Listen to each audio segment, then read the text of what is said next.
Olá, meus irmãos, a graça e a paz do nosso Rei Jesus sobre a sua vida, sobre a sua casa, sobre o seu coração. Estamos aqui em nosso Almoçando com Deus, de pé, em fé, contra o vírus, né? Nosso programa aqui tem por objetivo trazer uma palavra de esperança, fé e amor sobre o seu coração. Palavra essa do nosso Senhor e Salvador Jesus Cristo.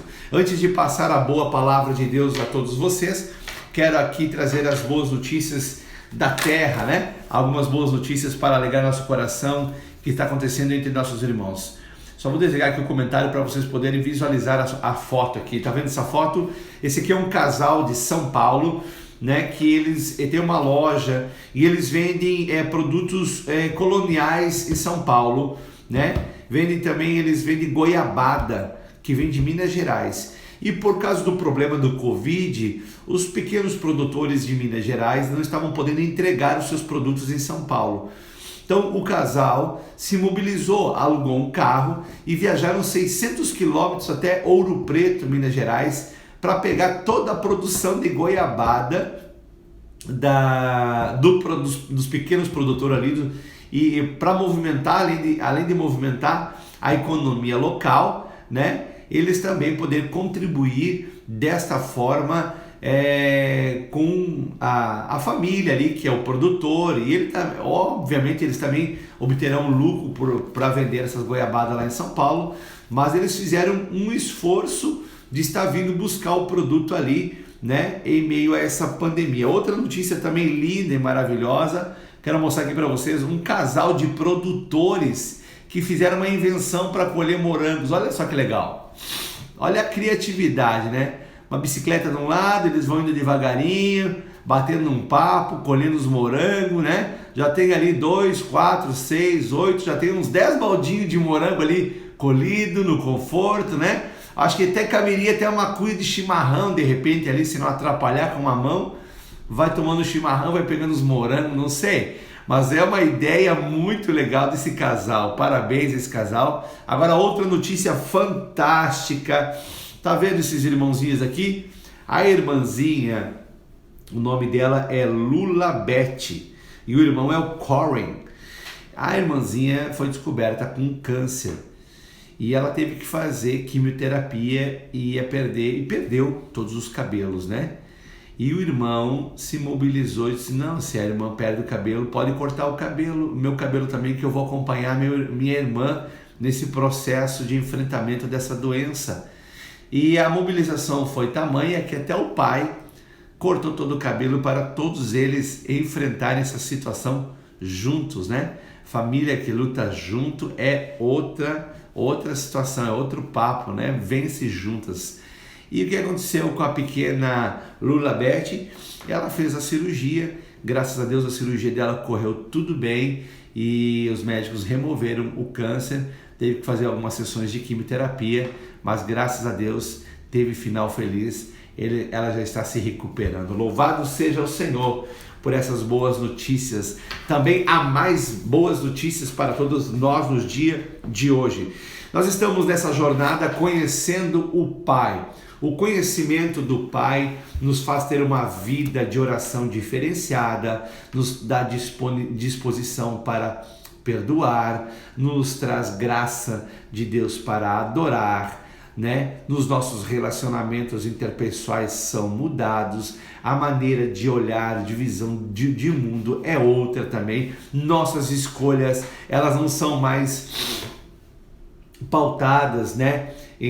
As nossas escolhas elas não se pautam mais, não se firmam mais em ideologias que existem no mundo, ideologias humanas, filosofias humanas. Não, nossa mente é a mente de Cristo, nossas escolhas elas são cristocêntricas, há uma mentalidade cristã em nós, então as nossas escolhas políticas, econômicas, culturais, tudo isso reflete o conhecimento que nós temos do Pai. E nós sabemos que nós só conhecemos o Pai Celestial porque o Pai Celestial se revela a nós, né? Não há mérito nenhum nosso em dizer assim, eu conheço mais Deus do que você, né? A pessoa pode até conhecer mais o Senhor do que outra, mas por causa do fruto de sua busca. Mas também se não for ao Deus se revelar, a pessoa não conheceria o Senhor. Mas claro que o Senhor tem prazer em se revelar a nós, Ele tem prazer que nós venhamos conhecê-lo, quem de fato Ele é, como Ele se move, porque Ele enviou Jesus com esse propósito, trazer o conhecimento do Pai, conhecer, se fazer conhecido, né? O Deus que nos amou primeiro, o Pai que nos amou primeiro, Ele deseja que nós tenhamos uma relação de intimidade, né? E ontem nós falávamos sobre a questão da oração, né? No episódio número 9, se eu não me engano, que foi o de ontem, nós falamos sobre a oração. E dando um pouquinho mais de foco a respeito desse assunto de oração, há um outro momento em que Jesus se manifesta aqui na Terra de uma maneira um tanto quanto diferente, né? Ele se porta, fala e faz algo que, acredito eu, pelos os que estavam ali olhando aquela cena, ficaram chocados, ficaram assim estarrecidos, tamanha a agressividade das ações de Jesus e a força de suas palavras. Mas tudo isso ele fez com amor, né? Você vai perceber isso na leitura bíblica quando ele chega para a purificação do templo, ele faz uma limpeza ali da casa de Deus.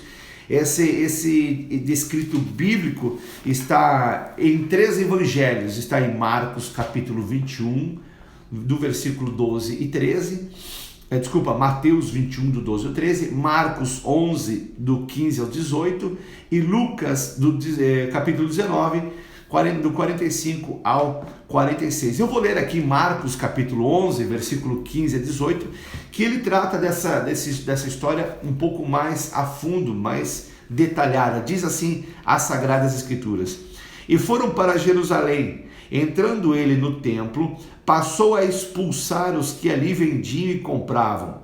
Derribou as mesas dos cambistas e as cadeiras dos que vendiam pombas. Não permitia que alguém conduzisse qualquer utensílios pelo templo. Também os ensinava e dizia: Não está escrito? A minha casa será chamada casa de oração para todas as nações? Vós, porém, a tendes transformado em covil de salteadores. E os principais sacerdotes e escribas ouviam essas coisas e procuravam um modo de lhe tirar a vida, pois temiam, porque toda a multidão se maravilhava com a sua doutrina. Uau! Esse aqui é um dos episódios que Jesus também trata sobre a oração, sobre o zelo com as coisas de Deus, sobre o respeito, a reverência com as coisas celestiais, né? É muito interessante, nós percebemos Jesus se movendo dessa maneira, lembrando que Jesus é a expressão exata do que Deus é. Nós estamos falando sobre o conhecimento do Pai. Então, Jesus é a expressão exata do que o Pai é. E você percebe que o Pai tem um zelo por sua casa. O Pai tem um zelo, né? Vou tratar aqui de duas maneiras esse assunto, concernente à pessoa, a casa espiritual, a pessoa, né? E concernente à igreja, que é o corpo de Cristo. Nos dois há o mesmo zelo, é o mesmo Deus, é o mesmo zelo, né? Mas aqui especificamente o Pai nos criou, me criou, te criou para sermos casa de oração. O que significa casa de oração? Casa da sua presença, casa da sua manifestação, casa de oração, casa de sua presença, casa onde a palavra de Deus habita, né? Deus não fez você como um mercado público, né? Nem tampouco te fez como uma praça pública, nem muito menos uma bolsa de valores, né? Então, muito cuidado, meus queridos irmãos, para não negociar princípios divinos, né? seja intransigente com as coisas celestiais. Não negocie e, obviamente, como um bom cristão, bom soldado de Cristo, defenda ela com unhas e dentes, né? Tenha zelo pelas coisas de Deus. Deus deseja que todo filho seja uma casa de oração, não seja uma habitação de valores do mundo, né? Paulo escreve isso dizendo assim: se sois do alto, pensai nas coisas do alto, né? Então nós devemos pensar nas coisas do alto, agir com as coisas do alto com reverência, com temor, com tremor, né? Com um profundo respeito. O seu corpo é templo do Espírito Santo. Aquele templo que Deus levantou lá no deserto, tipificando Jesus, a presença de Deus em meio ao povo, que depois se transformou no templo de Salomão, que também tipificava Jesus. Aí Jesus veio e disse: olha, esse templo aqui eu vou derrubar em 3 dias. Eu vou derrubar ele e em 3 dias eu reconstruirei. Ele falava concernente a ele. Ele é o verdadeiro templo de Deus. E hoje nós, em Cristo Jesus, somos templo do Espírito Santo. Então, excelência, reverência, cuidado para com o seu templo, para com o seu corpo. Não leve o seu corpo para lugares aonde o pecado vai dominá-lo, aonde ele vai dominar o seu espírito e a sua alma, né? Você é um espírito, então você deve levar o seu corpo em sujeição, em reverência e temor ao Senhor. O que estava acontecendo aqui é que Jesus chegou no templo, né, levando seus discípulos para ensinamento, para oração, e obviamente Jesus já sabia o que estava ocorrendo ali. Não é que era proibido vender coisas ali, porque aqui está falando do pátio, não estava na parte de dentro do templo, mas era ali no pátio. Havia uma organização lá no início, de que muitos judeus, quando vinham para Jerusalém, trazer os seus sacrifícios no templo, né? Sacrifício pelos seus pecados, ofertas de gratidão ao Senhor, os seus dízimos, eles vinham de muito longe. Então era muito difícil para esses trazer os seus animais, o seu cordeiro, né? As coisas que eles tinham lá para sacrificar no templo, para entregar no templo. Então o que eles faziam? Eles vendiam lá na terra deles, eles guardavam aquele dinheiro e tudo que eles esperavam é que eles chegassem ali no pátio do templo e comprassem o devido animal, na época que era sacrificado pelos pecados, o cordeiro, pelo mesmo valor, no mínimo o mesmo valor que eles venderam. Mas o que aconteceu? Ao longo do tempo, eles começaram a explorar o povo. E se tem uma coisa que Deus abomina, é quando a liderança, os líderes, se valem da boa vontade do povo e começam a explorá-los, né? Trazer exploração. Quando a justiça de Deus vem, né? Só aqueles aqueles que ficam pela frente, a justiça de Deus vai varrendo. E nesse momento Jesus chega e vê aquela cena, eles explorando o povo, e óbvio, né? O povo já sabia há um tempão que estavam sendo explorados, mas não tinha o que eles podiam fazer, porque a autoridade era dos sacerdotes ali, né? Jesus, quando ele faz essa advertência, que vira a mesa dos cambistas ali, e vira as cadeiras, ele vira e fala para os sacerdotes: vocês, tipo assim, vocês que têm autoridade aqui, vocês que transformaram a casa de oração num lugar de convívios, salteadores, de ladrões. Então Jesus, ele repreende com muita força, tanto é que na leitura bíblica você percebe comigo que eles intentavam, os principais sacerdotes e escribas ouviram essas coisas e procuravam um modo de matar né? É interessante que aquele que vive na mentira, quando ouve a verdade e o coração permanece duro, ele quer calar a boca da verdade, ou procura não tocar no assunto para não ouvir da verdade, ou tenta de alguma maneira calar a boca da verdade. Era o que eles queriam, calar a boca de Jesus, matando ele. Só que o povo, ao ouvir Jesus, eles amavam já Jesus, porque Jesus trazia cura, trazia libertação, né? Tirava as pessoas de uma posição social miserável, porque que posição social tinha um cego, um leproso, um cojo? Era ser miserável. E Jesus tocando neles, curando neles, eles retomavam a vida normal deles, né? E Jesus era amado por todos. E os escribas, os fariseus, não todos, obviamente, né? Mas os que estavam na liderança principal odiavam Jesus e queriam matá-lo. Mas Jesus não correu daquilo que tinha que fazer. Jesus não temeu pela própria vida, não estava preocupado com a reputação, porque Jesus era ocupado em fazer a vontade do Pai. Ele veio revelar o Pai. Então nós aprendemos aqui com o Pai que nós devemos ter reverência com o nosso corpo, que é casa de oração. Casa de oração. Né? Paulo escreve isso à igreja de Filipenses: no que deveis pensar, naquilo que é amável, naquilo que é puro, naquilo que tem boa fama, se alguma virtude há, se há louvor, nisto pensai.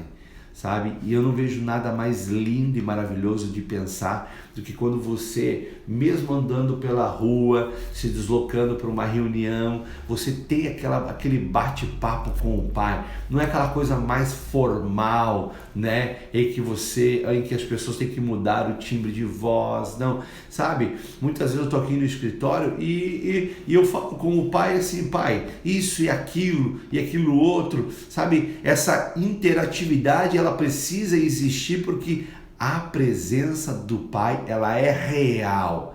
E ela não é como a internet, que agora funciona, daqui a pouco pode cair, né? Tomara que não caia. A gente encerra aqui essa meditação no dia de hoje. Mas a presença do Pai, ela é constante, ela é real e ela precisa ser aprofundada em nosso ser. Mas como é que eu aprofundo isso? Eu tendo zelo.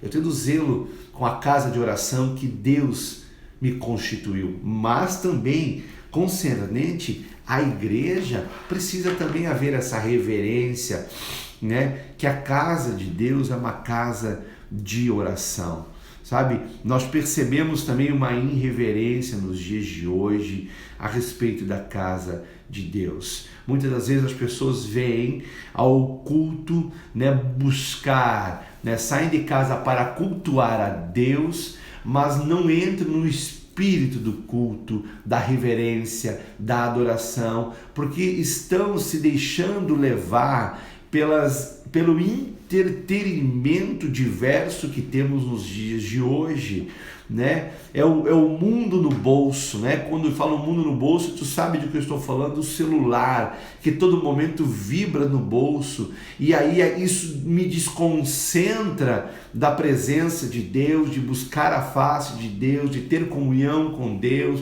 do momento da adoração, do momento da adoração, do momento da pregação da palavra. Então precisa haver, e aí é uma responsabilidade de cada cristão de cuidar melhor da sua vida espiritual, né? Se isso te traz empecilhos e está te deixando menos espiritual, digamos assim, você precisa tomar uma providência, né? Colocar aí o seu celular no silencioso profundo, nem de vibrar, ou desligá-lo e só religá-lo após o culto, sabe? O culto precisa ser uma expressão máxima da nossa adoração, reverência ao Senhor, porque Ele é digno de receber. O nosso Pai Celestial, Ele é digno de receber toda a honra, toda a glória, todo o louvor, toda a adoração. Agora, Jesus, ele disse assim, olha, vocês não viram que está escrito que a minha casa será chamada a casa de oração? É o Pai cumprindo a palavra dele na vida de Jesus no que o profeta Isaías profetizou em Isaías 56:7. Eu vou ler para vocês, diz assim, ó: também os levarei ao meu santo monte e os alegrarei na minha casa de oração. Os seus holocaustos e os seus sacrifícios serão aceitos no meu altar, porque a minha casa será chamada casa de oração para todos os povos. Queridos, nós devemos ser casa de oração, porque quando nós somos casa de oração, significa dizer que o corpo de Cristo será uma grande casa de oração. E é interessante nós vermos que lá em Mateus, quando fala do mesmo assunto, eu li para vocês Marcos, mas Mateus capítulo 21 e o versículo de número, começa no 12, fala a mesma coisa no 13, mas olha o que acontece no 14. Vieram a ele no templo cegos, coxos, e ele os curou. Mas vendo os principais sacerdotes e escribas as maravilhas que Jesus fazia, e os meninos clamavam: Hosana ao filho de Davi. E aí os fariseus se indignaram. Mas olha só o que aconteceu aqui. Jesus chega naquele momento. Ele vê que a casa do Pai, a casa de oração, está uma verdadeira bagunça. Um lugar de verdadeira, é uma casa de exploração, uma casa de vaidades, né? Porque eram sacerdotes que estavam envaidecidos, né? Que queriam elogios de homens, eram mercadores que queriam lucros, também eram sacerdotes que estavam linkados a lucro. Jesus vê aquela situação e ele vira as mesas dos cambistas, pega um chicote, toca todo mundo ali. Alguns historiadores mostram que Jesus não fez isso só uma vez, né? Fez duas, outros historiadores apontam até 3 vezes Jesus fez isso ali. Então por isso também de tanta indignação dos fariseus. Interessante que ele não corria da situação, ele fazia o que era certo. Jesus faz isso, né? E o povo estava do lado de Jesus, os sacerdotes, os fariseus não, mas para comprovação e talvez uma abertura de olhar dos sacerdotes, os coxos, os cegos vinham a Jesus e ele os curava. Os caras chegavam ali sem enxergar, saíam ali enxergando. Os caras chegavam ali numa maca e saíam andando. Isso comprovava que aquilo que Jesus estava demonstrando vinha do Pai Celestial. Era um momento do sacerdote dizer: tá bom, realmente nós temos que nos realinhar, nós temos que consertar, nós erramos, nós nos arrependemos. Mas não, eles continuavam com o coração endurecido.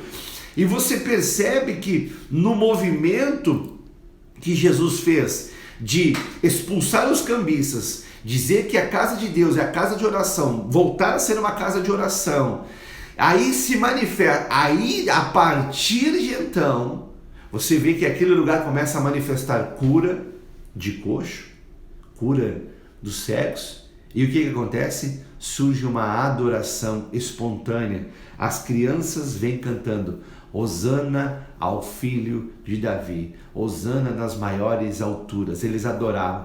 E os fariseus ficaram indignados. E Jesus diz assim: vocês não ouviram? Porque está escrito que da boca de pequeninos Deus suscitará o perfeito louvor. Então que no dia de hoje nós possamos aprender isso com o nosso Pai Celestial. Ter uma reverência, um zelo pela sua casa de oração. A sua vida é a casa de oração. E se cada um de nós fizermos a nossa parte no cuidado com a nossa casa de oração, quando nós nos reunirmos no templo para adorar, será uma grande casa de oração. E então vai se manifestar cura. Sim, vai se manifestar. Não será só da boca para fora. Serão reais as curas, né? E serão permanentes, né? Permanentes, contínuas, a cura, né? A libertação, a salvação, o enchimento com o Espírito Santo através do batismo. Isso será o fluir.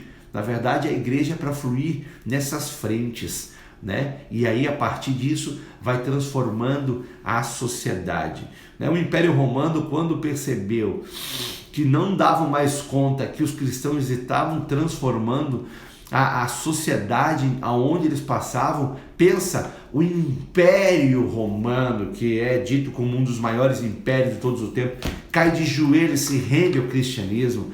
Mas obviamente, né, que infelizmente trouxeram coisas que não eram sagradas para dentro do cristianismo, né, por concessão de líderes, né? Tudo começa com a liderança, mas graças a Deus nós temos uma boa liderança, e essa liderança é Jesus Cristo, nosso Senhor, e o nosso Pai Celestial, a maior de todas as lideranças. Ele é justiça, Ele é fé, Ele é esperança e Ele é amor. Amém, meus irmãos? Eu quero orar com você e por você. Pai de amor e graça, obrigado, Senhor, por esse dia. Abençoa a vida dos meus irmãos. Que cada vida seja uma casa de oração. Que cada vida expresse adoração e oração ao Senhor dos céus e da terra. Que mesmo as coisas que nós temos vivenciado na terra, Pai amado, esses atos das autoridades que estão sobre as nossas vidas de corrupção, roubalheira, das injustiças dos tribunais, nós venhamos no veio da oração, Pai amado, interceder, e que o mal seja aplacado, seja destronado, que essas vidas se arrependam do mal que elas estão fazendo, porque ai delas se elas não se arrependerem, Pai, porque uma coisa eu sei que não falha, Senhor, é a oração que chega até o teu altar de ouro que está diante da tua presença. Nós oramos e nós já te agradecemos em nome de Jesus. Amém. Amém? Esse foi nosso Almoçando com Deus.